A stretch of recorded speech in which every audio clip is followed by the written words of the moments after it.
मक्खी चूस पति। तू तो जैसे कि राजा महाराजा के खानदान से आई है।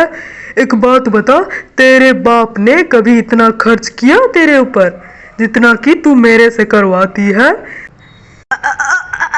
कैसी बातें करते हो तुम लल्लू? इस महीने बीवी बहुत खर्चा कराई है। इस बार मेरे से पार्टी नहीं हो पाएगा, अगली बार पक्का मैं ही करूँगा। मैं जानता था चंपू भैया, आप एक नंबर के कंजूस मक्खी चूस हो। चलो हटाओ, मत करो पार्टी। मत करो पार्टी। चंपू अपनी बीवी टुनिया और 2 बच्चों के साथ एक किराए वाले घर में रहता था। मक्खी चूस चंपू का बर्तनों का दुकान था, जिस दुकान का किराया हर महीने चंपू भरा करता था। मक्खी चूस चंपू को पैसे बचाने के अलावा कुछ सोचता ही नहीं था, या यूँ मानो कि उसे बचत पसंद था, खर्च नहीं। एक दिन की बात है, टुनिया चंपू से बोलती है, सुनो जी, इस महीने बच्चों का ट्यूशन फी देना है। मेरा भाई का शादी आने वाला है। मैं कुछ कपड़े अपने लिए और कुछ बच्चों के लिए भी खरीदूंगी। मुझे कुछ मेकअप का सामान भी खरीदना है और राशन भी ख़त्म है, 100 अलग। 12,000 दे दो, हो जाएगा काम। देख टुनिया, मेरे पास क्या एटीएम मशीन है जिससे कि तू जितना पैसा मांगे उतना दे दूं। पैसे कमाने में बहुत मेहनत लगता है, तुझे उससे क्या, तुझे तो बस पैसे उड़ाना है। पैसों की दुश्मन जो बन बैठी है तू। अरे कितना कंजूसी करते हो आप, इतना कंजूसी सही नहीं होता। बच्चे भी आपसे डरते हैं, कहीं घुमाने भी आप नहीं ले जाते। जब आपके बच्चे आपकी संपत्ति को नहीं भोगेंगे तो भोगेगा कौन? क्या करोगे उतनी कंजूसी के पैसों का, बोलो। देख टुनिया, तू मेरे से बहस मत कर। शाम को तुझे पैसे दे दूंगा, राशन ले आना और खर्चे अगले महीने देखेंगे। हे ईश्वर, मेरी ही किस्मत फूटी थी जो आप जैसे कंजूस मक्खी चूस के पल्ले पड़ गई। देखो मेरी सहेलियों को, देखो कितने ठाठ बाट से रहती है। हाँ हाँ टुनिया रानी, तू तो जैसे कि राजा महाराजा के खानदान से आई है। एक बात बता, तेरे बाप ने कभी इतना खर्च किया तेरे ऊपर जितना कि तू मेरे से करवाती है? जा जा, अब मुझे भी दुकान जाने दे। कहकर चंपू दुकान को चला जाता है। चंपू इतना कंजूस था कि कभी भी अपने दोस्तों के साथ अपनी आदत दिखाने से पीछे नहीं हटता था। एक दिन लल्लू नाम का चंपू का दोस्त चंपू के दुकान पे आता है। अरे चंपू भैया, आजकल आपके दुकान से ग्राहक नहीं हट रहे, बहुत पैसे छाप रहे हो आजकल। तो तुझे इससे क्या दिक्कत है? मेरी दुकान पे नज़र लगा रहे हो। मेरी बिक्री जो अगर घटी तो मैं तुम्हें छोड़ूंगा नहीं लल्लू, समझ ले तू। अरे अरे चंपू भैया, इतना गुस्साते क्यों हो आप? मैं तो बस आपको ये याद दिलाने आया था कि आज आपकी बारी है पूरे मोहल्ले को पार्टी देने की, क्योंकि अगले महीने टप्पू भैया ने पार्टी दिया था। आज आपकी बारी है। कैसी बातें करते हो तुम लल्लू?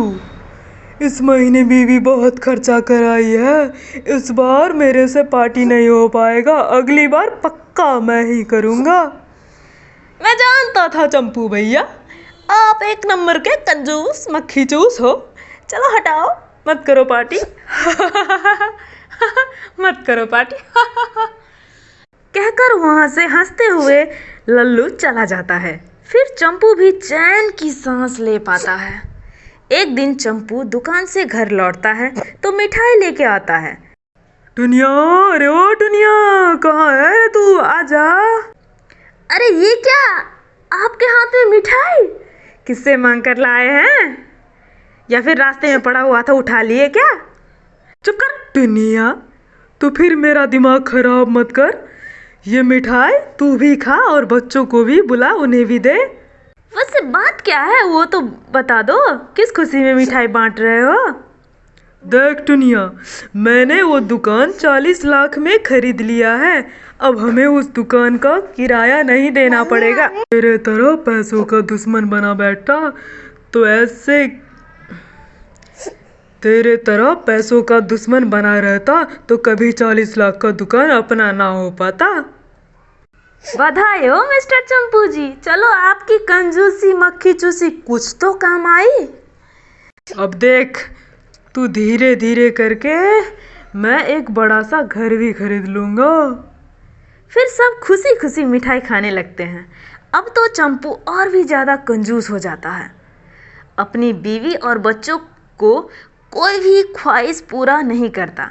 फिर एक दिन अचानक चंपू की बेटी चिंकी खेलते खेलते गिर जाती है और उसे बहुत तेज चोट आने के कारण बहुत खून बह जाता है। जल्दी जल्दी में चंपू और टुनिया दोनों पति पत्नी मिलकर चिंकी को हॉस्पिटल में एडमिट करा देते हैं। खून ज़्यादा बह जाने की वजह से डॉक्टर्स चिंकी का सर्जरी कराने का सलाह देते हैं, जिसके लिए डॉक्टर्स 14 लाख रुपए की मांग करते हैं। क्या कहा डॉक्टर साहब? 14 लाख? इतने पैसे नहीं है हमारे पास।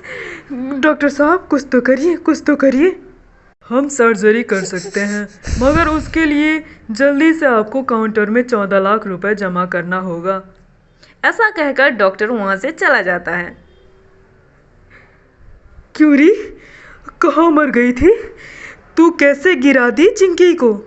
हाँ, तेरे कारण आज मेरी फूल सी बच्ची मुसीबत में है। जा, तू भी जाके मर जा किसी कोने में। मेरी बेटी को जो अगर कुछ हुआ तो मैं तुझे जिंदा नहीं छोड़ूंगा। चल जल्दी चिंकी को लेकर सरकारी अस्पताल, वहीं पे इलाज कराएंगे। कंजूसी की भी हद होती है। चिंकी आपकी बेटी है, जब वही नहीं रहेगी तो आप पैसों का क्या करोगे? चिंकी का इलाज इसी अस्पताल में होगा और वो ठीक भी होगी, समझे?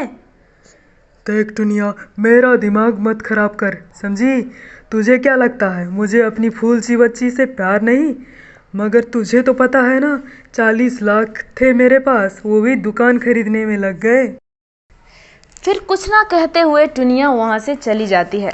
चंपू अपने दोस्त रिश्तेदारों को फ़ोन करता है, मगर पैसों का इंतज़ाम कहीं से भी नहीं हो पाता। फिर चंपू दुखी मन से अपने गरीबी पे रोने लगता है। तभी चंपू की पत्नी टुनिया वहाँ आ जाती है और 15 लाख रुपए का बैग चंपू के हाथों में पकड़ाते हुए बोलती है काउंटर में जमा कराने के लिए।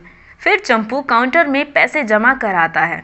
चिंकी का सर्जरी हो जाता है और वो ठीक भी हो जाती है। तू मुझे बस इतना बता कि तेरे पास उतने सारे पैसे आए कहाँ से? आप कंजूस हैं, ये बात मुझे शादी के 1 महीने के अंदर ही पता चल गया। मगर आपको तो सब दिन यही लगता था ना कि मैं पैसों की दुश्मन हूँ। तो ये आपकी बहुत बड़ी गलतफहमी थी। आप मुझे शादी के इन 15 सालों में जो भी घर खर्च के लिए पैसे देते थे, बस मैं उनमें से ज़रूरत का ही खर्च करती थी और सारे पैसे आपके मैं जमा करके रखती थी। फिर मुझे तूने कभी इस बात का पता क्यों चलने नहीं दिया? मैंने आपको नहीं बताया क्योंकि मैं इन पैसों से अपने बच्चों का शौक पूरा करना चाहती थी। मगर आज अपनी बच्ची की ऐसी हालत देख मुझे भी समझ आया कि पैसे बचाना कितना ज़रूरी है। अब हम दोनों ही बचत भी करेंगे और बच्चों को खुश भी रखेंगे। हाँ टुनिया, तू सही बोल रही है। अब से हम महीने में एक बार बाजार घूमने चलेंगे, कहीं बाहर घूमने चलेंगे और खाना भी बाहर ही खाएंगे। ठीक है जी, जैसा आपको सही लगे, मगर सबसे ज़्यादा ज़रूरी है पैसों की बचत करना।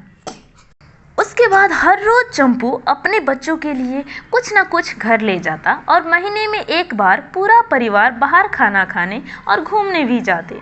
अब दोनों पति पत्नी के बीच प्यार बढ़ने लगता है। तो मेरे प्यारे दोस्तों, कैसी लगी आपको हमारी ये कहानी? प्लीज़ हमें कमेंट के जरिए ज़रूर बताएं। वीडियो को लाइक और चैनल को सब्सक्राइब करके नोटिफिकेशन बेल को भी प्रेस कर दें, ताकि हमारी आने वाली हर नई वीडियोज़ की नोटिफिकेशन सबसे पहले आप तक पहुँचे।